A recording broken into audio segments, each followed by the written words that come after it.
এই বাইকটার নাম যদি কেউ জেনে থাকো অবশ্যই কমেন্ট সেকশনে জানিয়ে দিও, যেহেতু আমি জানি না। তো আজকে আমি প্রথমবার গাড়ি চালাবো, আর গাড়ি চালানো শেখাবে আমার বন্ধু তন্ময়, যেহেতু অনেকটাই লম্বা তার কারণে।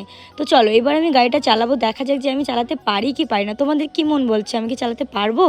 তো দেখা যাক এবার কী হয়। মেয়েরা কি কেউ গাড়ি চালাতে পারো আমার মতো? আমি কিন্তু হাইটে শর্ট, গাড়িতে নাগল পাই না, তাও কিন্তু বন্ধুর সাপোর্টে আমি গাড়ি চালাচ্ছিলাম। সো দেখো এখন আমি কত সুন্দর বাইকটা চালাচ্ছিলাম। আর সত্যি বলছি গাড়ি চালানোর এক্সপিরিয়েন্সটা কিন্তু আমার দারুণ ছিল। মানে আমার মন চাইছিল যে আমি আরও অনেক অনেক গাড়ি চালাই, কিন্তু আমি যেভাবে চালাচ্ছিলাম এভাবে চালালে মনে হয় না আমরা ঘুরতে বাড়ি আসতে পারতাম। তারপর চলে গেছিলাম আমরা চা খেতে, যেহেতু আমরা সেরকম কিছু খেয়েছিলাম না।